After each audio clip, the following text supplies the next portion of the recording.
Welcome to If Taps Could Talk, a brand new series in association with Beamish. Lads, there's nothing better than an Irish pub, and let's face it, they're like sacred spaces here in Ireland. The best pub has the perfect spot for you to sit down and watch people go by. You know what, sometimes the decor hasn't been changed in a good while, and you know the barman has seen and heard it all. Pubs aren't just about drink, there's so much more to it. But you know what makes having a pint even better? That sharing experience with someone else. Across this series, we are going to be looking at some of the most iconic pubs in Ireland. The ones with genuine character, untold history, and bucket loads of charm.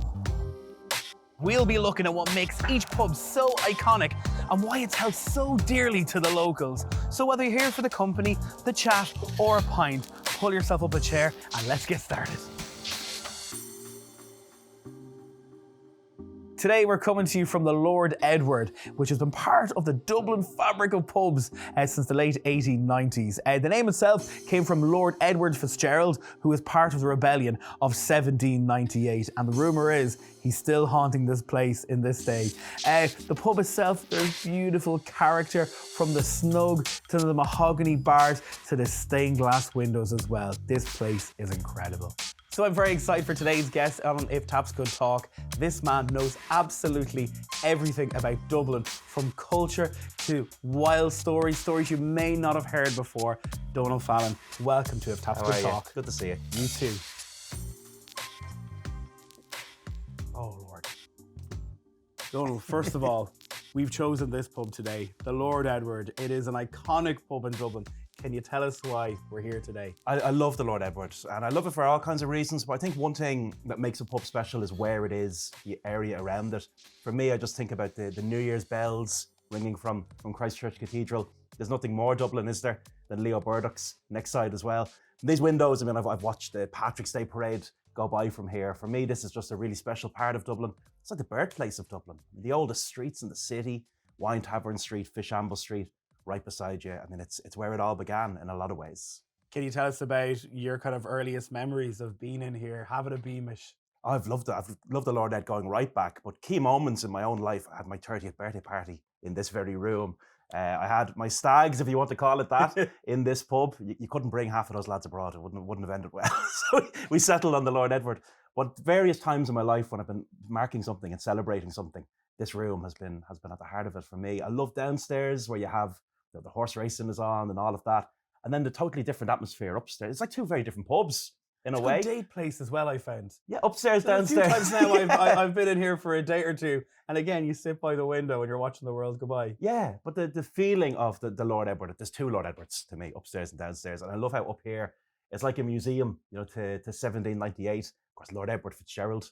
And you look around the wall, all these kind of heroic figures from Irish history, who, by the way, were fond of a pint themselves.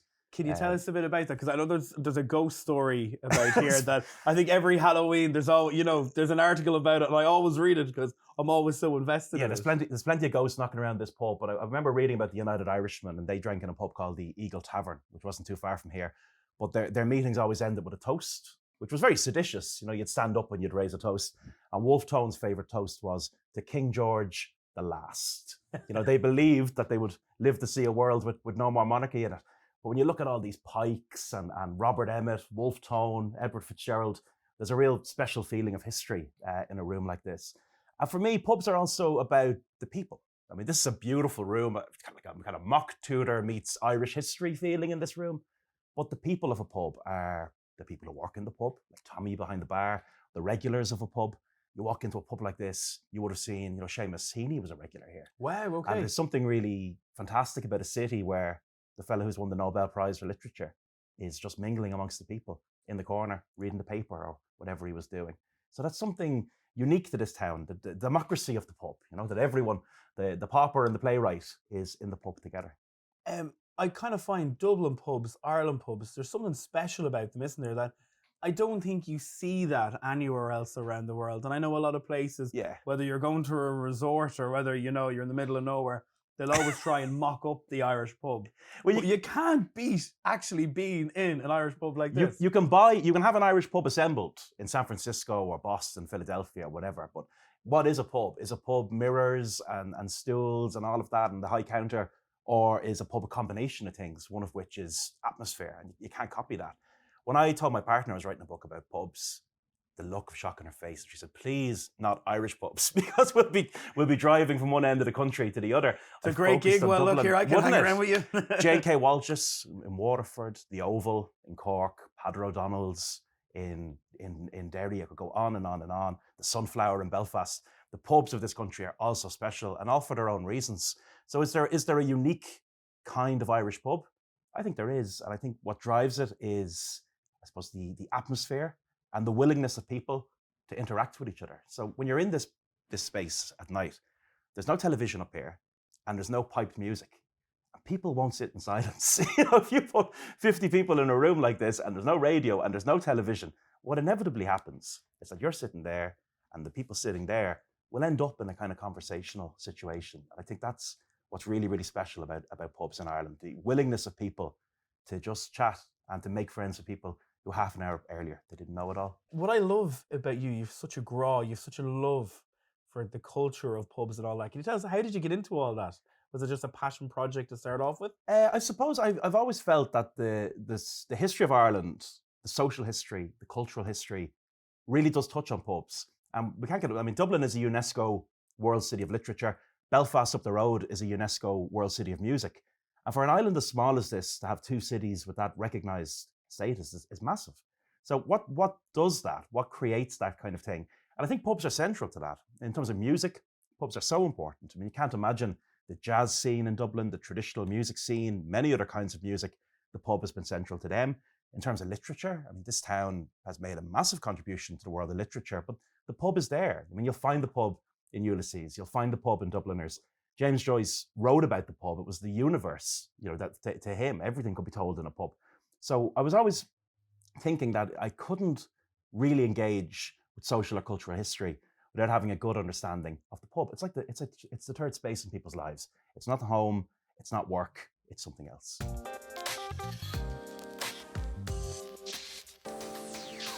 So we're here in the Lord Edward, we're having a Beamish. I was surprised about some of the people that you mentioned that drink Beamish. Can you talk about that? Well, one of my heroes is Sam Beckett.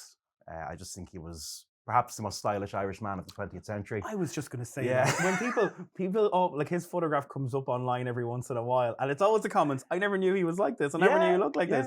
What a cool look. And like all good writers, he was nominally broke. Most of the time, Beckett didn't have much in his pocket, but there's a wonderful image of him carrying that borrowed Gucci bag, walking through the streets of Paris. And we think about Beckett as someone who mostly lived in France, mostly wrote in French, but at his core, he was really shaped by the city of Dublin. He wrote quite beautifully about Dublin in his earliest days, and he was a student in Trinity College. But I found a lovely profile of him in Trinity News, which is still going. It's an amazing pedigree for a newspaper. It's still going today. And they were describing Sam Beckett, talking to former students who remembered him. Someone said his mother would often come on campus and say, "Sam, you're not eating enough. You're not eating enough." And she'd bring sandwiches and try and convince him to eat. And his friend said, "No, but he drank plenty of Beamish." Beamish was Sam's man after my own heart. I kind of like that. I love the idea of the winner of the Nobel Prize for Literature, Sam Beckett, in his youth, going bar to bar in Dublin looking for a pint of Beamish. Brendan Behan was another Beamish drinker. Actually, Behan had a cat, and he adored the cat. He entered it into the cat show. Forget the RDS horse show. The cat show was in the Mansion House every year, and the cat's name was Beamish. And Beatrice, his beloved wife, she drew this lovely illustration of Brendan at the typewriter, working away, and beside him is Beamish. A little Beamish there, wow. Cork, Beamish, and into Dublin. Is there links between the two? Oh, yeah. And I mean, I think people in Dublin and people in Cork, we're not too fond of praising each other, but on occasion we should, and we do. Jimmy Crowley, great singer from Cork. I remember as a child, my father would constantly play this CD, Jimmy Crowley Live, which was produced in collaboration with Beamish. And Jimmy had all these great street songs, but lots of them have now lived on in a new generation. People who listen to Lankum will know songs like Salonica. I mean, that's one that came from Jimmy's songbook, and there are many, many others too. What We Do, We Have No Money, all these great songs that Jimmy would have been singing, back in the day in Cork. I was in Cork for one day, a couple of weeks ago, and the tweets were just flying in. We don't call them tweets anymore. What do we call them? The X's. X's. The X's were flying in. I'm still on the tweets. You have to go here. You have to go here. So I ended up in some great pubs that I hadn't been in before. The Oval. I don't know if you've been in the Oval. Yes, I have been in the Oval before. Great pub. And the fireplace is raging, and it's a real Victorian interior. Hasn't been touched. There's kind of like one little strip in Cork, isn't it, in the city as well, that there's like 4 or 5 pubs, and I think everyone kind of does here, and here to go in and out. Mutton Lane. I mean, I've been into the English market so many times, and I'd never been into that pub. Again, people in Cork, you have to go here, you have to go here. So the rivalry around the country in terms of who has the best Republic. pubs. Yeah. One thing Cork people love, they love to see a Dubliner drink a Beamish. You know, they think they've turned you. But I remember going into the High B years ago. First time I was down in Cork, and was down watching St. Pat's playing Cork City. Made a weekend of it. Went to the bar. And the first thing I saw was the sign, no mobile phones. Oh, I'm sorry. I love that. There's nothing. And you know what I'm starting to see now recently? Lads or girls coming in with their laptops. Yeah. And they're at the bar, and all of a sudden the laptop's up. I'm like, put it away. But it was being enforced. Yeah, if you were on the brilliant. phone in the High B, you were asked to leave politely. And the bar was famous for this legendary kind of grumpy bar owner, but a character, like a beloved character of Cork. He was part of the furniture. Part of the furniture. Went to the bar, we ordered 2 Beamish. We sat down, we're waiting about 20 minutes. Said, this isn't right. Went up and said 2 Beamish, please. And 4 Beamish arrived at the table. He said, I heard you the first time, lads. You know, that was brilliant. Absolutely brilliant. That is but to be sitting in a Cork institution like that, where everyone was too afraid to check the score. Don't do that again. The phone stayed firmly in the pocket. But I just love that place. Dublin and Cork, we're a little bit further, but culturally, we're quite close. And we're definitely 2 cities that have been shaped by each other in terms of culture, politics, and everything else. You're walking around Dublin. What are the stories that come to mind of Dublin pubs that you always go to? Like, what's the one that goes, I'm going to tell this story? Yeah, when I was trying to tell the story of pubs in Dublin, I wanted to tell a positive story and to focus on pubs as this place where people meet. Mm-hmm. So you take a story like Ronnie Drew and Luke Kelly. I love those big plaster heads of the 2 lads up the road in Cummiskis. Yeah. The way they meet, where they meet is disputed. Some people say they met in the International, but they began playing music together later on in Dublin pubs. I find that extraordinary. Very talented people. Luke, a great bohemian, an actor, someone who had been living in England and was originally interested in jazz music, not necessarily Irish music.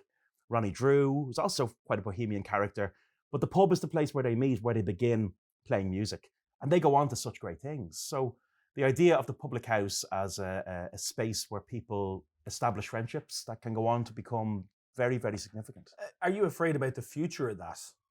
Do you think that we're going to nourish that, or do you think that there is a time where the phones and people getting buried into life in general is going to suck that out? No, or because are we safe with that? Pubs are conscious that they have a role to fulfill beyond just serving great pints. So you walk into this room, for example, around Bloomsday every year, and there's people reading and there's people performing. There are other days of the year people come up here. There's quite regular sessions up in this very room where you have people playing music, reading poetry, whatever it might be. So pubs are more than just places where we go to drink. They have that kind of social importance.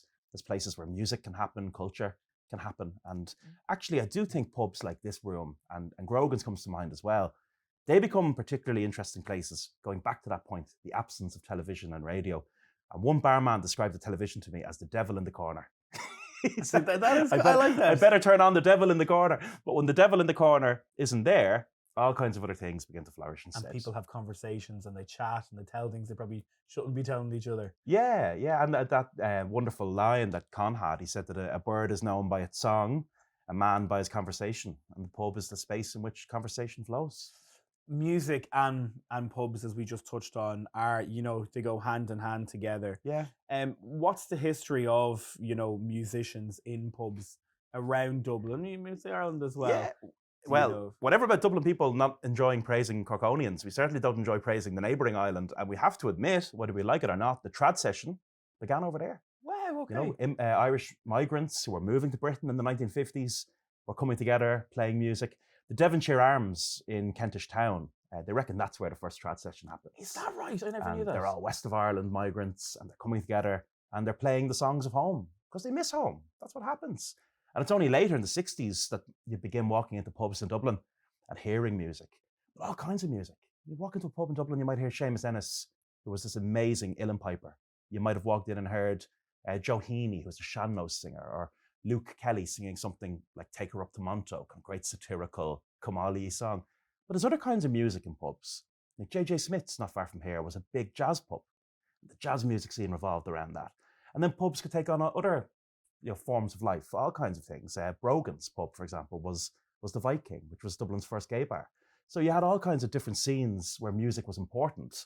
And I think we can't make the mistake of just thinking about traditional Irish music when we think about music in pubs. It could be a DJ in the corner, it could be jazz, it could be folk. All different genres of music have thrived in these settings. Is there a time when you're out with your friends that you're like, I just want to just sit down and be quiet one night, because I could talk to you all day about one of my favourite topics, which is the Dublin and Irish pub. What's that like with you when you go out with your friends? The quiet pint is a good pint. The quiet pint is a good pint. And the visual clue that you're having a quiet pint is a newspaper on the table. If I see a fellow with a newspaper on the table, or a woman with a newspaper on the table, they don't want to be chatting, That's actually a really good idea. I'm gonna think about that. That says they're here for a solo pint. But I do like walking into certain establishments. I would normally know someone up here if I come up these stairs, and I like that. The unexpected pints with people can be really special. You can overthink it. The bar staff, that's a really important part, I find, to a pub. Do you notice that when you go in, you know the person behind, or they know your order, or you have a chat with them? I kind of feel that feels like home. And people have tremendous loyalty. Yes. The bar staff.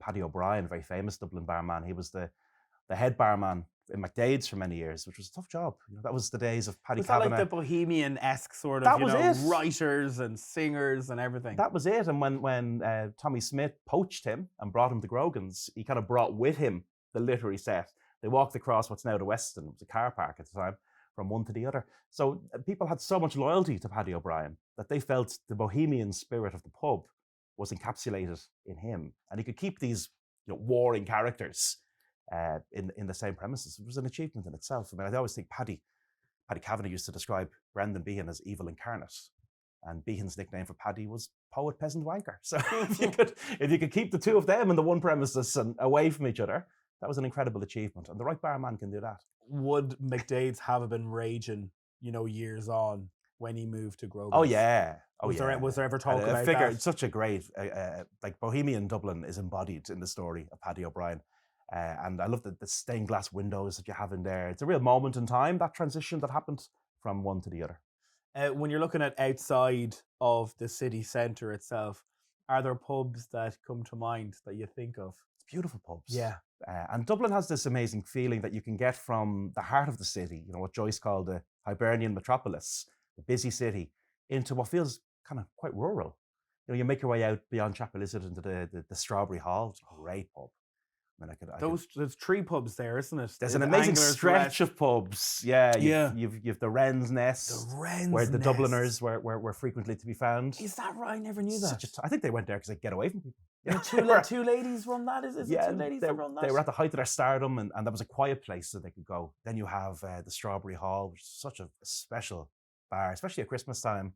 And a good Beamish shop as well, actually. Is that right? And then you come all the way back into Chapel Izzard, where you have really special pubs as well. So that's just beyond the city, but it's its own place, its own microcosm. 15 minutes away from where we are right now. Yeah, even less. If even at the right time of day, on the right bus with the right bus driver, 10 to 15 minutes. But that's Sheridan Le Fanu country. That's the Gothic and all the ghost stories of Chapel Izzard and everything else.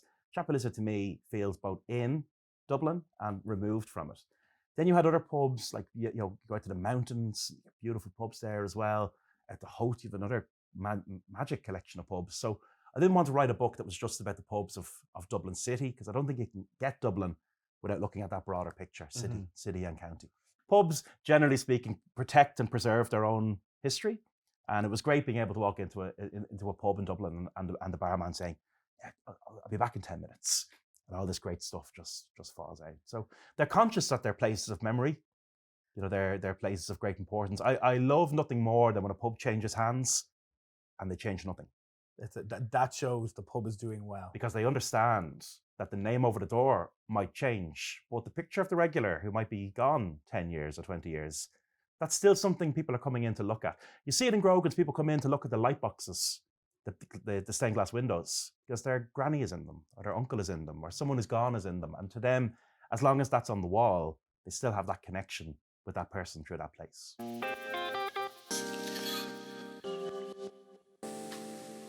How was that writing the book? It was trusty work, you know. Yeah. I was adamant I wasn't putting a single pub into the book if I hadn't been in it. With new age pubs that are coming out now, do they still have the little sparkles yeah. that the older pubs would have? But what is a pub? You know, like that's a fundamental question. What is it? And the Irish pub is changing everywhere. In the United States, you're seeing these new kinds of Irish pubs, and some of them are nodding back to the old. There's a great bar in New York called Bartley Dunn's. I was only in it last year. There you go. Yes. Bartley Dunn's takes its name from Bartley Dunn's in Dublin, which was before decriminalisation. I wouldn't say it was a gay bar. It was a gay-friendly bar. In the 1970s, that was as good as it came, really. But that was where you would find Micheál Mac Liamore and Hilton Edwards and all these great characters. That pub nods towards the past, but it's a very modern pub. You know, I think about that pub as cocktails and good music and DJs and everything else. So I like the fact that it's looking back and paying tribute, but it's its own thing. And it's really important, I think, that pubs don't just hark back and try and replicate the old, but there's space for all kinds of different pubs in the city, all kinds of different bars. Some don't even call themselves pubs, bars, taverns, whatever they may call themselves. That they have the space to bring whatever they want to bring to the table. You mentioned queer pubs. People would find that quite shocking that in the 70s there were that here. Yeah. Can you tell us about where were the ones that people were at? Or that time before decriminalisation was a very interesting time in Dublin. The 1970s, you had the Hirschfield Centre in Temple Bar, which was Temple Bar was a countercultural place, which is mad. So imagine today. For people who don't know, like Temple Bar wasn't what it is today. Temple Bar today is what it is, and every city has that. Every city has that. But in the 70s, it was quite bohemian. The plan was to level it and build a bus station. Rents were low because it wasn't going to be around for a long time. And who moved in? Students, artists, the bohemian set. Even think about what's in it today. The Project Arts Centre, which is a vital place in Dublin. That's part of that bohemian moment. The Hirschfield Centre was part of that moment as well, named after Dr. Magnus Hirschfield. And then you would have had the beginning of social spaces in Dublin. So the Viking on Dame Street comes to mind as one of those very, very important spaces. Upstairs in J.J. Smith's was very important for women-only discos, which if you knew what you were reading in the 1970s in the listings, you knew what that meant. But these were important spaces, and you should remember that. Did people know that?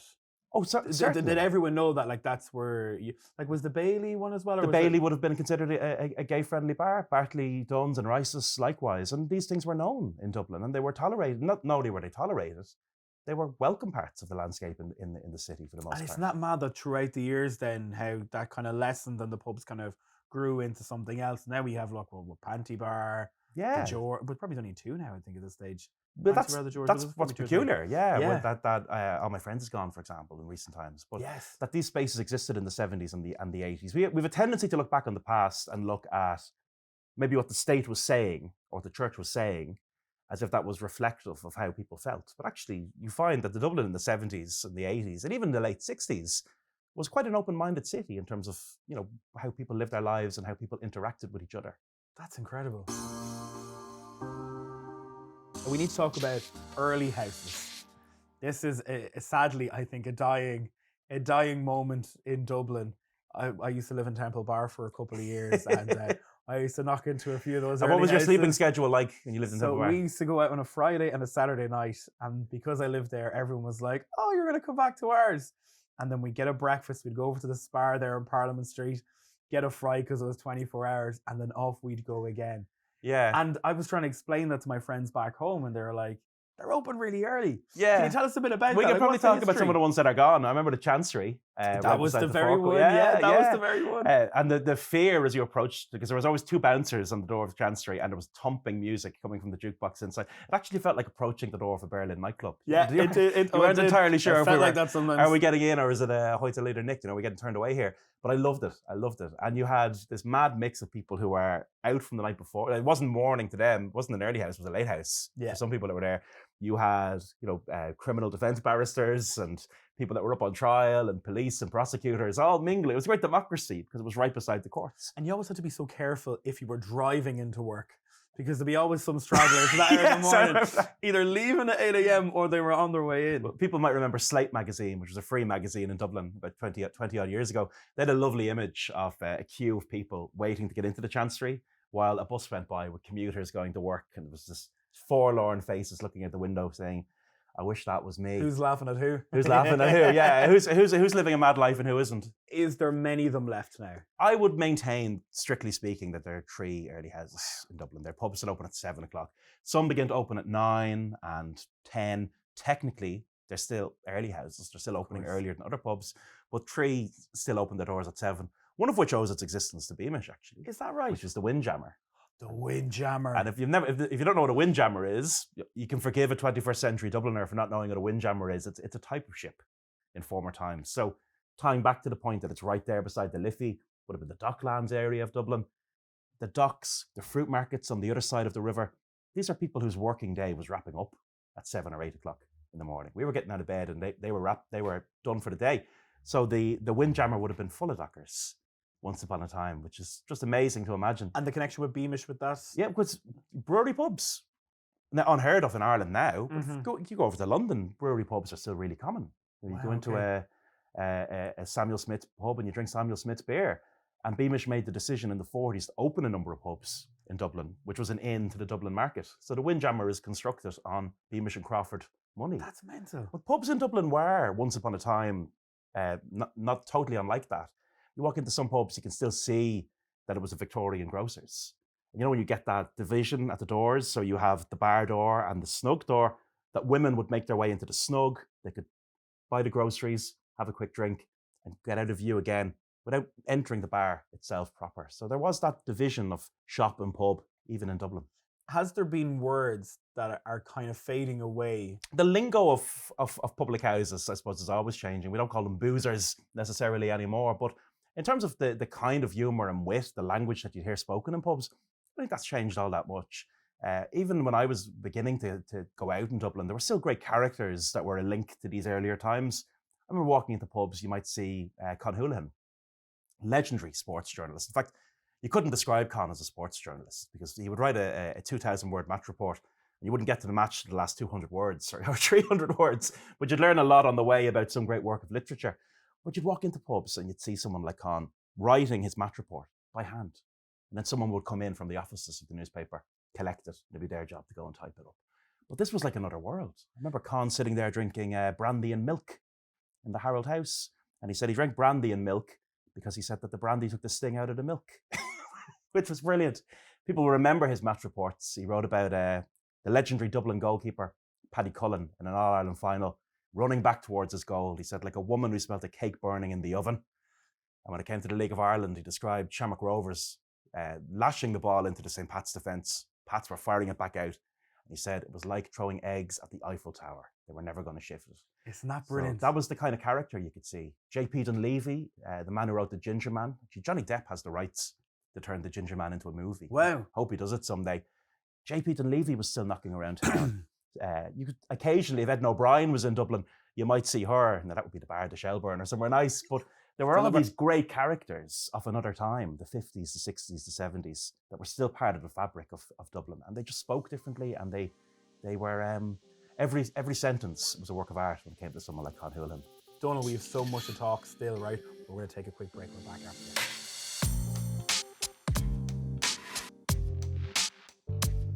Welcome back to If Taps Could Talk. We are with Donal Fallon here today. If you want to know anything about the history of Dublin and Ireland, especially pubs, we are going to be talking about it now.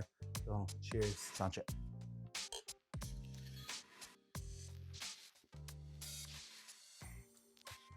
Lovely. Dublin architecture when it comes to pubs. Can we talk about that? Because there's some pubs where you can take away the signage, but you know what it is. The physicality of the pub. It kind of begins with the signage, actually. Yes. I love the return of the hand-painted signs. I think that's really beautiful. And you can go across the city of Dublin now, and it began with pubs, but you're seeing it with cafes and restaurants and bookshops. Everyone's got back into that. I'm delighted about that. That's an old trade. And it was normally an intergenerational trade. Someone would be a sign painter and their kids would follow them into that game. And today it's a booming industry and young talent is coming through, and men and women. That was always a man's game, but now you're seeing Vanessa Power and female sign painters that are really coming to the fore. I love that. Pubs like this, and you see the Lord Edward and the painted sign of Lord Edward himself on the front of the pub. Even before you walk into a pub, if I see a hand-painted sign, I go, that's a traditional shop. They're looking after those little things. Then you come into a pub, What makes a pub when you walk into it? All kinds of things. The bar counter. We're just looking at the beautiful bar counter downstairs, the Lord Ed. A pub like Walsh's and Stoneybatter, you have the bar counter and then it drops. And I was like, what's that all about? That sudden drop in the height of the counter. That was the grocery. That's where the little old ladies were coming in, buying their tea in the 1910s and the 1920s, and then the bar with the pints resting on it. So you can walk into a pub in town today, and like the Oval in Cork, you can still distinguish that was once a shop from the little wooden presses behind the bar, which would have been full of tea once upon a time. Actually thinking Kyo's has those wooden presses. Still has them. Yeah, and I never knew what that was up until recently. Someone's like, oh no, that would have been back in the day. And Kyo's famously has those two entrances, the bar and the snug. So that's the architecture of pubs. But it's other things. It's the stools themselves. It's the partitions in a pub. People always talk about the snug as a place where women could go and be served but not seen. There are more than that hiding in snugs. You would have had politicians and priests and anyone else who didn't want to be seen on the premises hiding in a snug. Great idea. In Victorian times. The Victorians really valued, Oscar Wilde, he nailed Victorian society. He said they knew the price of everything and the value of nothing. One thing they knew the value of was privacy. And the snugs within a pub, you could walk into a pub and there were spaces within spaces within spaces. You had that privacy, but you were still part of the hustle and bustle of the pub. I love the stained glass windows you get in pubs. Great examples of that in the Lord Ed. But that's a really special artisan touch. Like that's happening again, that's having a moment again. So we're seeing now a return to craft and tradition, and I think it's very much in fashion now. You have new pubs trying to look like old pubs. As I said, I don't think new pubs should be afraid to be new pubs, but I do see this what's in fashion now is tradition and culture. What is that about people that we want something from the past? I've noticed that quite a bit, that we're people in general are honing in on, old Ireland or, what their parents would have liked. Is that something you're seeing yourself? It's a moment, isn't it? And it's happening across everything. Like someone like Manchán Magan, like his popularity, the way he speaks to people about literally the land. Yeah. I remember when I was living not far from here in Blackpits, he was nearby, and as he walked across the street, an old man said to me, "There's the fellow who thinks the mountains are talking in Irish." Just some review. And that's what he, like he talked. Take the Wallopers and Lankum and the musical reawakening. McDarry Yates, great singer in Dublin as well. There's a real hunger for anything that I suppose gives people that sense of. Is there a reason for tradition. that? Why has that happened? Everyone is looking everywhere. Everyone is looking for identity, I think, and looking for something to belong to and feel part of, and what makes us us. Yeah. And I love how that's not a ethnic thing. You can walk into the cobblestone, and I remember walking in and seeing a lad who had just arrived in Dublin. He was from Japan. He was studying here, and he was playing traditional music. And instantly, he may have been from Osaka, but he was part of the cobblestone, just like that. That welcoming acceptance that you are now part of what we are and what we do. I think that's great, and that's the door is always open and not closed, I think, in a place like this.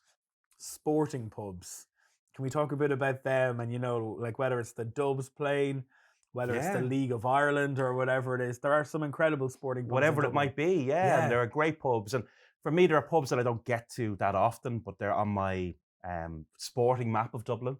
So St. Patrick's Athletic, who I follow. Con Houlihan said that the good people of Inchicore have followed St. Pat's through tin and tinner, but we follow them nonetheless. If they're playing away to Bowes, I would drop into Gumskey's at the bottom of the hill there as you're heading up towards Phibsborough. So there's different pubs. For example, there's pubs around Croker that I'd only be in if I was standing on the hill that day. So there's a topography, a map of Dublin in my mind, and sport is one of the things that appears on that map. But the Boar's Head comes to mind. Like the Dubs will bring the All-Ireland title when they win it. Hey, where did that come about? Because that is always a thing. I know, like with my job, anytime the Dubs win the All-Ireland, it's always that thing on the list. You're heading to the Boar's Head. Like, where did that I can neither confirm or deny that they have a tendency of ending up in this very room as well. normally a few nights after. But I've seen great celebrations. The Dubs will bring it right around the city. I remember walking in that door, and Stephen James Smith, one of our great poets, was reading that poem "Dublin You Are" to the Dublin team. So it's a ritual. It's a ritual. But that's there's maps of Dublin and pubs. You mightn't necessarily immediately think of them. Music.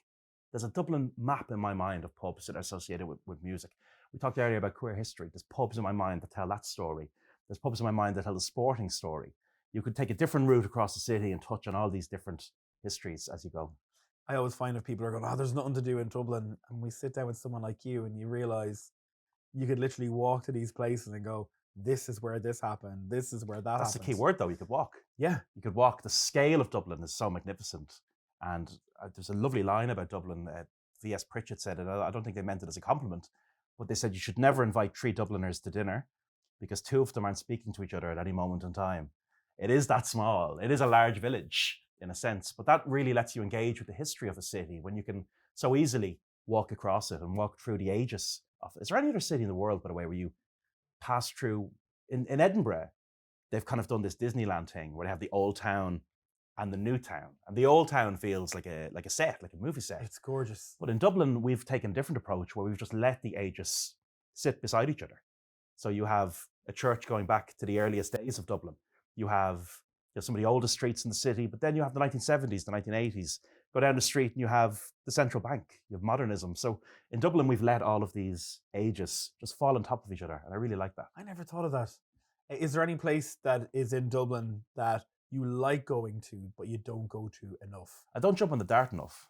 Okay. Yeah, the Dart isn't... The Lewis has changed my life in some ways because I work in town, I follow Pat, so I get the Lewis out to Inchicore, and I'm always on it. But the Dart I'm not on enough. And I love a day out in Howth. I was just going to say that. Where in Howth would you? I just love going would you out like Howth. to frequent it? Well, I love going out to Howth and just walking. You're walking up Howth Head and going by the house of W.B. Yeats. Yeats wasn't a pub man, by the way. He famously said to a friend once, the poet Higgins, "I've never been in a pub. I'd like to go to a pub.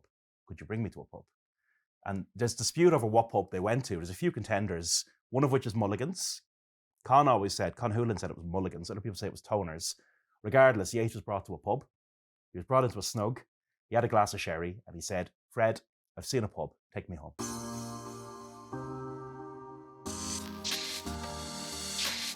So when you talk about you used to do walking tours around Dublin, Yeah. where were the hot spots that people always wanted to go or asked you?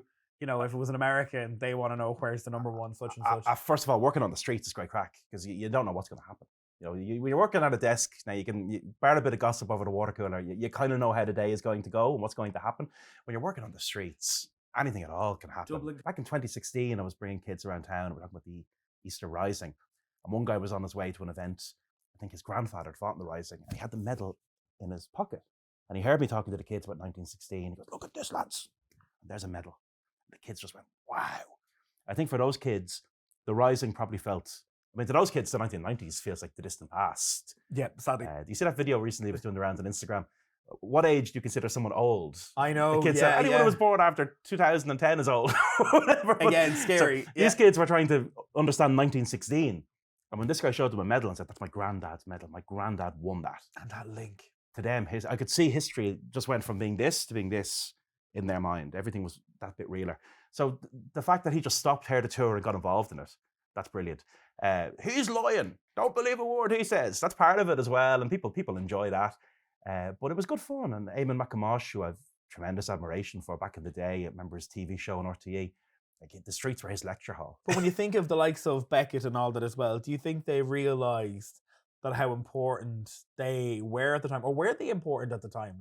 Did people know it was them when they were going in for a pint? Well, Beckett was gone, and he was gone to Paris most of his life. Yeah. But whenever any Irish person arrived in Paris, Beckett would have the most trivial questions about Dublin. How's that doing? How's that doing? How's that pub doing? How's she doing? So he still had that. He was gone, and he may have been a modernist, and he was a European, perhaps more than he was an Irishman, but he still had that obsession with the little detail, the minutiae of Dublin life. People like Beckett and Joyce, they may have left Dublin, but on one level, it stayed with them, and it remained part of their world. When I die, Dublin will be written in my heart. The famous words of Joyce.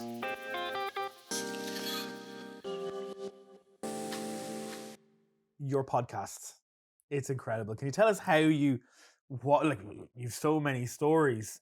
Was that the reason why you wanted to do it, or was it just that you wanted to tell lesser heard stories about Dublin?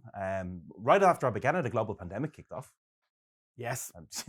Wasn't good for the pub game. Yeah. Certainly wasn't good for the pub game, but it was okay for the podcast game. People were going on those 2 km walks. And they wanted that.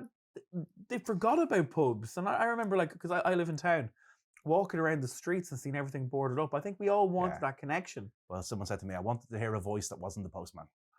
I remember boring my postman to death because he was the only person you were seeing every day. But people were looking for something that connected them, especially if they live in the suburbs. They'd lost that world. You know, the 2 km, 5 km restrictions, you weren't walking around town. So someone talking about town and stories about town, that really tied in with what people were seeking. I try and emphasize lesser known stories about Dublin and more, I suppose, figures that people may not even know passed through Dublin. Lee Miller, amazing photographer. One of the most important photographers of the 20th century. Okay. Like, she came to prominence with Vogue. She was a fashion photographer. When the Second World War breaks out, she says, you know, some things are bigger than fashion. And she goes to the continent of Europe and she photographs the war, the end of the war. A female photographer who's right there amidst the horror of the war. She's at the concentration camps when they're liberated. She photographs herself sitting in Hitler's bathtub, which is amazing. Just a beautiful photograph. She comes to Dublin right after the war, the late 40s, and she's photographing pubs. She's taking amazing... These are times when some pubs don't even allow women on the premises, and she's standing on the bar counter. She's not afraid of anything. Why would she be? She's just come through the Second World War, and she's photographing the regulars in pubs. Some of them don't exist anymore. Barney Kiernan's, very famous Dublin pub. It's gone. Whereabouts was that? It was just off Capel Street. Okay. And it's in Ulysses. We thought that pub was gone. There were no pictures of it.